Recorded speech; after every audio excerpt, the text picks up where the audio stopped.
Hello, good evening. कैसे हो आप सभी? आई होप सब एकदम बढ़िया होंगे। आज हम करेंगे अपना क्लास 9 का चैप्टर 2 पॉलिटी का कॉन्स्टिट्यूशनल डिज़ाइन। ठीक है, कॉन्स्टिट्यूशन को कैसे बनाया जाता है, कॉन्स्टिट्यूशन को कैसे डिज़ाइन किया जाता है, वो हम पढ़ने वाले हैं। अगर आपको कॉन्स्टिट्यूशन नहीं पता तो फिर क्या होगा, है ना। बता देती हूँ। संविधान जिसके अंदर हर एक कंट्री के क्या लिखे होते हैं, हर एक कंट्री के नहीं, जिसका संविधान होगा उसका क्या लिखे होंगे, उस कंट्री के पूरे रूल्स और रेगुलेशन उसके अंदर लिखे हुए होते हैं। ठीक है, इतना तो वैसे आपको पता ही होगा। ठीक है, तो चलते हैं कैसे कि एक कॉन्स्टिट्यूशन को बनाया जाता है, ये हम पढ़ने वाले हैं। तो हमारी स्टोरी स्टोरी नहीं, चैप्टर स्टार्ट होता है एक स्टोरी के साथ। ठीक है, कौन सी? साउथ अफ्रीका की स्टोरी के साथ। ठीक है, साउथ अफ्रीका का कैसे कॉन्स्टिट्यूशन बनाया जाता था, क्या था उसके अंदर सिस्टम, ये सब हम पढ़ने वाले। तो नेल्सन मंडेला बोलते हैं कि मैंने बहुत ज्यादा फाइट करा। किसके अगेंस्ट? वाइट डोमिनेशन के अगेंस्ट। ठीक है, किसके अगेंस्ट? वाइट डोमिनेशन के लिए। ठीक है, और मैं चाहता हूँ कि मेरी जो कंट्री हो वो कैसे बने, एक डेमोक्रेटिक और फ्री सोसाइटी बने, जहां पर हर एक इंसान हारमोनी के साथ रहे। हर एक इंसान के साथ क्या हो, हर एक इंसान के पास इक्वल अपॉर्चुनिटी हो। तो ऐसा क्यों चाहते थे? ब्लैक के लिए क्यों लड़ रहे थे? वाइट के अगेंस्ट क्यों लड़ रहे थे? क्या सिस्टम था? तो इसको समझने के लिए हमको पूरी स्टोरी समझनी पड़ेगी। किसकी? साउथ अफ्रीका की। नेल्सन मंडेला जो कि क्या करते थे, राजद्रोही थे। किसके against? White south African government के। ठीक है, काफी अगेंस्ट रहे थे। पहले इन्होंने काफी अपोज किया था किसको? अपार्थाइड सिस्टम को। ठीक है, और ये 28 ईयर्स तक कहां पर रहे थे? साउथ अफ्रीका का 28 ईयर तक ये जेल में भी रहे थे। ठीक है, क्या हुआ था कि हुआ ये था कि स्ट्रगल अगेंस्ट अपार्थाइड। अपार्थाइड क्या होता है? अपार्थाइड एक सिस्टम होता है जहां पर एक इंसान को उसके कलर को लेकर उसको क्या कर दिया जाता है? बांट दिया जाता है। ठीक है, जो व्हाइट यूरोपियंस थे वो क्या करते थे? इस सिस्टम को अपोज करते थे। किसके अंदर? साउथ अफ्रीका के अंदर। ठीक है, मतलब जो व्हाइट लोग रहते थे, जो कहां से आए थे? जो ब्रिटेन से आए थे। ठीक है, जो यूरोप से आए थे, उन्होंने क्या करा था? उन्होंने वहां पर एक सिस्टम इम्पोज कर दिया था कि तुमको अलग रहना है, हमको अलग रहना है। ठीक है, तो वहां पर उन सभी को क्या कर दिया गया था? अलग कर दिया गया था।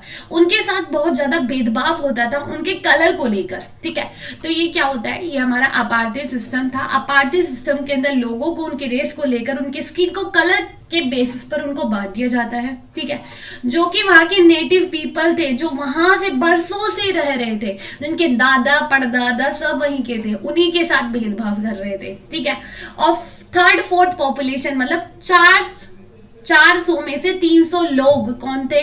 ब्लैक पीपल ही थे। वहां पर ब्लैक ही पॉपुलेशन थी, और तुम मेजॉरिटी के साथ क्या कर रहे हो? डिस्क्रिमिनेशन कर रहे हो। ठीक है, आगे चलते हैं। अब आप बोलोगे ये व्हाइट कहां से आ गए? ये व्हाइट वो थे जो कि यूरोपियन के थे। ठीक है, जैसे हमारे ऊपर उन्होंने अपना रूल किया था ना, ऐसे ही। ठीक है, और जो वहां के जो व्हाइट्स थे, वो यूरोपियन के जो व्हाइट्स थे वो वहां पे सेटल हुए थे। ठीक है, फिर उन्होंने ये सारा सिस्टम वहां पर चलाया था। अब इस सिस्टम के अंदर क्या होता था? इस सिस्टम के अंदर ये होता था कि व्हाइट और ब्लैक उन दोनों को सेपरेट कर दिया जाता था। मतलब कि जो चर्च होंगे, जो पब्लिक प्लेसेस होते हैं, उनके अंदर उनको इक्वली यूज करने नहीं दिया जाता था। ठीक है, मतलब उनका जो रहना होगा वो अलग होगा, वो अलग जगह पे रहेंगे, और जो ब्लैक होंगे वो व्हाइट की जगह पर आएंगे ही नहीं। ठीक है, और ना ही वो उनके अगेंस्ट क्या कर सकते हैं? प्रोटेस्ट कर सकते हैं। जो चर्च होते हैं जहां पर पूजा करते हैं, वो जो व्हाइट, वहां पर वो क्या नहीं करते? वहां पर वो विजिट भी नहीं कर सकते हैं। ठीक है, तो 1950s में क्या होता है? जो ये सब कुछ चल रहा था, इसके अगेंस्ट, अपार्थाइड सिस्टम के अगेंस्ट एक कांग्रेस बनती है, मतलब एक पार्टी बनती है, एक ग्रुप बनता है। कौन सा? The African national Congress group. ठीक है, जो कि इस पॉलिसी के अगेंस्ट एक प्रोटेस्ट करना स्टार्ट करता है। ठीक है, और काफी कुछ इन्होंने प्रोटेस्ट करे, जिसमें काफी लोगों की जान गई।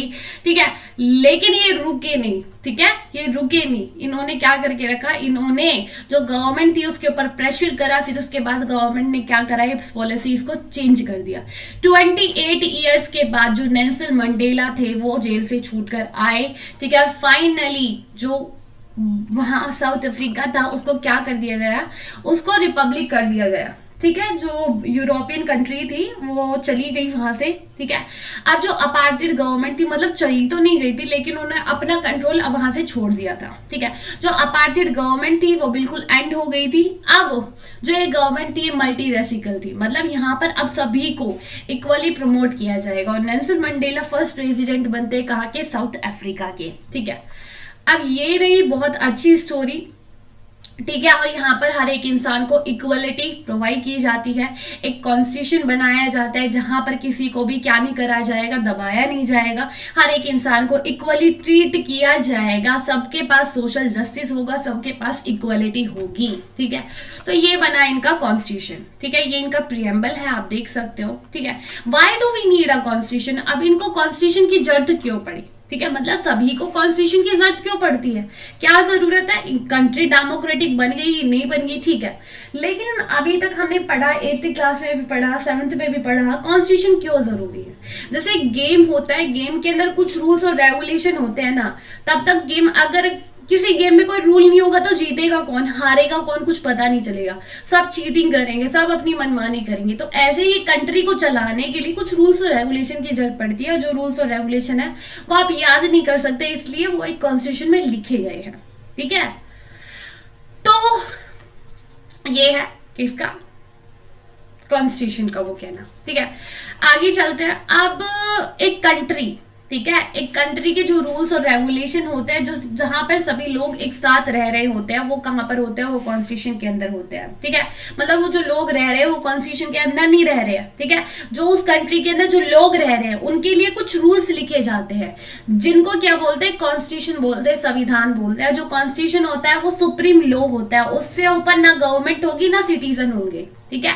और वहां पर कुछ गवर्नमेंट के लिए भी रूल्स बनाए जाते हैं और कुछ लोगों के लिए भी रूल्स बनाए जाते हैं, और उन दोनों का रिलेशनशिप कैसे कर सकते हैं हम, कैसे उनको गवर्नमेंट के और लोगों के जो रिलेशनशिप है उसको कैसे बढ़ा सकते हैं, भी कॉन्स्टिट्यूशन के अंदर काफी चीजें मेंशन है। पहला क्या होता है, कॉन्स्टिट्यूशन को क्यों रखा जाता है, पहला तो ये एक ट्रस्ट बना के रखता है, ठीक है। लोगों के बीच में जितने भी लोग रह रहे हैं सोसाइटी के अंदर, तो उन सभी के बीच में एक ट्रस्ट होगा कि हाँ हम सभी के पास इक्वल राइट है, ठीक है।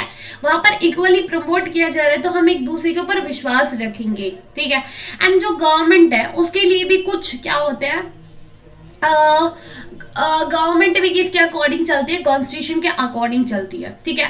और थर्ड क्या होता है कि उसकी गवर्नमेंट की पावर को भी लिमिट किया जाता है, कुछ सिटीजन्स के लिए भी राइट्स डाली जाती है कि कल को जो गवर्नमेंट है वो खुद अपनी पावर में आने के बाद क्या ना करे, अपना खुद का रूल ना जमाए, ठीक है। रूल बाय लॉ हो, ठीक है, ना कि रूल ऑफ लॉ हो, ठीक है। Rule of law, rule by law, क्या बोला यार मैंने, रूल ऑफ लॉ हो ना कि रूल बाय लॉ, ठीक है। कि जिसने कानून बनाया है, ऐसा नहीं कल को गवर्नमेंट आए वो अपने खुद के कानून बनाए, और ऐसा होना चाहिए जो पहले से कानून बना है उसके अकॉर्डिंग ही क्या करे सरकार चले, ठीक है। आगे क्या है, आगे है कि ये क्या करता है, एक सोसाइटी को दिखाता है कि वहां के लोग क्या चाहते हैं, एक्सप्रेस करता है उनके लोगों को, ठीक है। जैसे कि हमने लड़ाई करी, हमको क्या चाहिए थे, इक्वालिटी चाहिए थी, हमको राइट्स चाहिए थे, हमको अधिकार चाहिए थे, जो कि हमको ब्रिटेन वालों ने नहीं दिए थे, ठीक है। तो यहाँ पर लोगों को पता चल रहा था क्या, कि उनको इक्वालिटी चाहिए, ठीक है। आप कॉन्स्टिट्यूशन को ही पढ़ के जान सकते हो कि वहां की सोसाइटी कैसी है, वहां के लोग क्या चाहते हैं, ठीक है। तो ऑल इंडिया जितनी भी कंट्री है सभी के पास कॉन्स्टिट्यूशन होता होगा, ठीक है। जैसे कि चाइना है उसके पास कॉन्स्टिट्यूशन है लेकिन वो डेमोक्रेटिक तो नहीं है, ठीक है। तो ऐसा नहीं है जिसके पास कॉन्स्टिट्यूशन होगा तो वो डेमोक्रेटिक होगी, लेकिन जो कंट्री डेमोक्रेटिक होगी उसके पास अपना कॉन्स्टिट्यूशन जरूर होगा, ठीक है। तो ये रही थोड़ी सी कहानी, आगे चलते हैं। Making the Indian constitution, India का जो कॉन्स्टिट्यूशन उसको कैसे बनाया गया था और किसने बनाया था। देखो ऐसा तो है नहीं कि जो भारत का संविधान है वो एक दिन में बन गया, ठीक है। जब हमारा संविधान बनाया जा रहा था तो उस टाइम पर जो भारत की जो सिचुएशन थी ना वो आज के जैसी नहीं थी, ठीक है। इंडिया जो कि न्यूली इंडिपेंडेंट हुआ था, ठीक है। और ऐसा नहीं था कि बहुत अच्छे से हमको आजादी मिल गई थी, आजादी मिलने से पहले ही हमारी कंट्री का पार्टीशन हो गया था, ठीक है। वो भी किसके बेसिस पर, रिलीजियस के बेसिस पर, ठीक है जी। उसकी वजह से बहुत ज्यादा वायलेंस हो रहा था बॉर्डर पर, और जो हमारी कॉन्स्टिट्यूट असेंबली थी वो उस टाइम पे संविधान बना रही थी, ठीक है। और दूसरी तरफ जो प्रिंसली स्टेट थी, पहले क्या होता था कि जो हमारा पूरा भारत था वो दो स्टेट में डिवाइडेड था। एक तो जहां पर ब्रिटेन की जो कंपनी होती थी वो डायरेक्ट रूल करती थी, ठीक है। दूसरे क्या होता था, राजा जो जो राजा होते थे वो वहां पर रूल करते थे, ठीक है। पहले तो वो कंट्रोल में थे ब्रिटेन के, ठीक है। जब ब्रिटिश कंपनी जब जा रही थी तो उनसे बोल रही थी कि या तो तुमको पाकिस्तान के साथ मिल जाओ, या फिर इंडिया के साथ मिल जाओ, या फिर अपना खुद का कंट्री बना लो। अब उनको अपने साथ लेकर आना भी एक बड़ा टास्क था, ठीक है। और ठीक है, काफी बड़ा टास्क रहा था। तो हमारा कॉन्स्टिट्यूशन ऐसा नहीं है कि काफी अच्छे सिचुएशन में बना, ठीक है। और फिर जो कॉन्स्टिट्यूट असेंबली थी वो भारत के फ्यूचर को बना रही थी, ठीक है। वो कुछ फ्यूचर के लिए लिख रही थी, सिक्योर करने की सोच रही थी, और वहां पर सिचुएशन इतनी बेकार चल रही थी, ठीक है।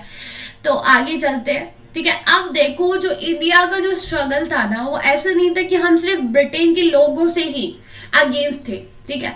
हम चाहते थे कि हमको राइट चाहिए, हमको अधिकार चाहिए। जो हमारी लड़ाई थी वो सिर्फ ऐसा नहीं था हम ब्रिटिश लोगों से ही लड़ाई कर रहे थे। जो इतने टाइम तक हमको दबाया जा रहा था, उसके लिए हम अधिकार मांग रहे थे कि हमको अधिकार चाहिए, हमको राइट चाहिए, हमको एक डेमोक्रेटिक कंट्री चाहिए, ठीक है।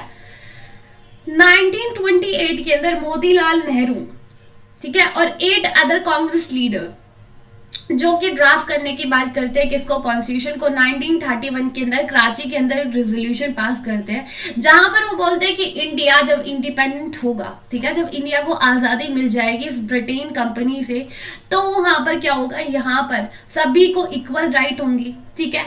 सभी को इक्वल फ्रीडम मिलेगी, इक्वलिटी रहेगी, ठीक है। सभी जो मिनोरिटीज है उनको प्रोटेक्ट किया जाएगा, ठीक है। यही सारी बातें होती है किसके, एक इंडिपेंडेंट इंडिया के। मतलब हमने आजादी से पहले ही अपने भारत को इमेजिन करना स्टार्ट कर दिया था, ठीक है। आगे चलते हैं। अब देखो हम काफी फेमिलियर थे, ठीक है। अब देखो पहली बार जो इलेक्शन हुए थे वो 1937 में हुए थे। माना कि उस टाइम पर सभी को वोटिंग नहीं थी, ठीक है, सभी को वोटिंग नहीं थी। वो पूरा वोटिंग सिस्टम वो पूरा ठीक नहीं था, परफेक्ट नहीं था, अडल्ट फ्रेंचाइज के बेस के ऊपर बेस नहीं था। लेकिन लोगों के पास राइट तो मिली, कुछों को ही मिली, लेकिन मिली तो सही, ठीक है। कुछ हमारे गवर्नमेंट ऑफिसर गए भी, उन्होंने काम भी करा, तो वहां से उनको क्या मिला, एक्सपीरियंस मिला, ठीक है। और वो काफी यूजफुल रहा हमारी कंट्री के लिए, ठीक है। जिन्होंने पहले काम करा था तो उनको काफी जानकारी मिली सिस्टम के लिए, ठीक है, इस सिस्टम में जाकर। और काफी चीजें हमने जो गवर्नमेंट इंडिया एक्ट आया था 1935 उससे लिए, जो कि हमको सुप्रीम कोर्ट आप ले सकते हो, डिवीजन ऑफ पावर ले सकते हो, ठीक है। ये सारी चीजें हमने कहां से लिए, गवर्नमेंट ऑफ इंडिया एक्ट 1935 की प्रावधान है, ठीक है। काफी लीडर है जो इंस्पायर थे किससे, फ्रेंच रिवोल्यूशन से। फ्रेंच रिवोल्यूशन जिसमें इक्वालिटी और राइट्स, फ्रीडम, इन सब की बातें की जा रही थी, ठीक है। वहां से काफी हमारे लीडर्स थे किसके, कॉन्स्टिट्यूट असेंबली के, जो इंस्पायर थे कि हमको ये सारी चीजें अपने कॉन्स्टिट्यूशन में डालने का है, ठीक है। ब्रिटेन के अंदर जो पार्लियामेंट डेमोक्रेसी थी, हमने वहां से वो चीजें ली कि भाई ये तुम्हारा जो डेमोक्रेसी सिस्टम है ना, ये हमको बहुत अच्छा लगा पार्लियामेंट्री, तो हमने वो डाल लिया। फंडामेंटल राइट, ये सब हमने कहाँ से लिया है, ये हमने यूएसए के कॉन्स्टिट्यूशन से लिया है, ठीक है। सोशलिस्ट जो रिवोल्यूशन हुआ था रशिया के अंदर, वहां से हमने उनका सोशलिस्ट सिस्टम लिया है, जहां पर हम इकोनॉमिक इक्वालिटी लेकर आने की बात करते हैं, ठीक है। तो ऐसा नहीं है कि कॉन्स्टिट्यूशन हमने दूसरी कंट्री से नहीं लिया है, कुछ प्रावधान हमने वहां से लिए, लेकिन ऐसा नहीं है कि पूरा का पूरा कॉपी कर लिया है, ठीक है। अगर हमने यूएसए से कुछ चीजें ली है, उनके कुछ प्रावधान लिए, तो ऐसा नहीं है कि उनको पूरा कॉन्स्टिट्यूशन अपने इंडिया के अंदर छाप दिया है, नहीं। जो हमको जरूरत थी वो सारी चीजें हम लेकर आए हैं, ठीक है। अब ये कॉन्स्टिट्यूट असेंबली कौन थी, देखो ये बहुत इंपॉर्टेंट लीडर थे जिन्होंने हमारे संविधान को बनाया था, ठीक है। ये एक ऐसा ग्रुप था, ये एक ऐसी असेंबली थी जिसने किसको बनाया था, कॉन्स्टिट्यूशन को बनाया था। अब कॉन्स्टिट्यूट असेंबली है, इसके इलेक्शन जो हुए थे वो डायरेक्टली नहीं हुए थे, वो कैसे हुए थे, इनडायरेक्ट हुए थे। मतलब कि जिनको हमने चुना था, जो हमारे एमएलए थे, जो कि हमारे एमपी थे, उन्होंने क्या करा था, हमारे जो कॉन्स्टिट्यूट असेंबली के मेंबर हो गए उनको चुना था, ठीक है। और इनकी इलेक्शन जुलाई 1946 के अंदर हुए थे, और पहली मीटिंग कॉन्स्टिट्यूट असेंबली की 1946 के अंदर हुई थी, ठीक है। लेकिन होता क्या है कि इंडिया और पाकिस्तान दोनों का विभाजन कर दिया जाता है, जहां पर हमारी जो कॉन्स्टिट्यूट असेंबली है वो भी डिवाइड हो जाती है, ठीक है। और 26 नवंबर 1949 को हमारा जो कॉन्स्टिट्यूशन को था वो बन के तैयार हो जाता है, लेकिन उसको लागू कब किया जाता है, 1950 के अंदर किया जाता है, ठीक है। ये कुछ मेंबर है, राजेंद्र प्रसाद, जयपाल सिंह, नेहरू जी, ठीक है, C.H. मुखर्जी, ठीक है, इनके नाम आप एक बार देख लेना कौन है कैसा है। There was no adult franchise. अब जो कॉन्स्टिट्यूंट असेंबली है वो क्या करती है, वो रिप्रेजेंट करती है किसको, लोगों को। माना कि उस टाइम पर क्या नहीं था, अडल्ट फ्रेंचाइज सिस्टम नहीं था। कॉन्स्टिट्यूंट असेंबली हैव डायरेक्टली, माना कि उस टाइम पर जब हमने जो इलेक्शन हुए थे कॉन्स्टिट्यूंट असेंबली के, वो डायरेक्टली नहीं चुने थे, लेकिन वो हर एक इंसान को रिप्रेजेंट कर रहे थे। जो इंडिया के लोग थे उनको क्या कर रहे थे, रिप्रेजेंट कर रहे थे, क्योंकि हमारे लोगों ने उनको चुना था, ठीक है। हमने नहीं चुना, लेकिन जिनको हमने चुना उन्होंने तो उनको चुना, ठीक है। हर एक स्टेट से कोई ना कोई लीडर आ रहा था जो कि भारत के संविधान को बनाने जा रहा था, ठीक है। तो ऐसा नहीं है कि सिर्फ कुछ ही लोगों को चुना गया था, वो पूरे भारत को रिप्रेजेंट करते हैं। जो भारत के लोग हैं सभी को रिप्रेजेंट करते हैं, ठीक है। और जो डोमिनेट था वो कौन थी, नेशनल कांग्रेस पार्टी, जिसने बढ़ चढ़कर हिस्सा लिया किसको, हमारे कॉन्स्टिट्यूशन को बनाने के लिए। अब ऐसा नहीं था, कांग्रेस पार्टी एक ही आइडियोलॉजी थी, एक ही ग्रुप था, उसके अंदर भी काफी डाइवर्स ग्रुप था, जिसके अंदर अलग अलग कास्ट, क्लास, रिलीजियस, ऑक्यूपेशन आते हैं, और वो एक दूसरे से उनकी नहीं बनती थी आपस में, ठीक है। इतना बड़ा ग्रुप था वो, ठीक है। Doctor B.R. अम्बेडकर जो कि ड्राफ्टिंग कमेटी के चेयरमैन थे, उन्होंने काफी इंपॉर्टेंट रोल प्ले करा हमारे संविधान को बनाने के लिए। और भारत का जो संविधान है वो वर्ल्ड का सबसे बड़ा क्या है, कॉन्स्टिट्यूशन है, सबसे लेंथी कॉन्स्टिट्यूशन है, ठीक है। क्या फिलॉसफी रही है हमारे कॉन्स्टिट्यूशन को बनाने की, ठीक है।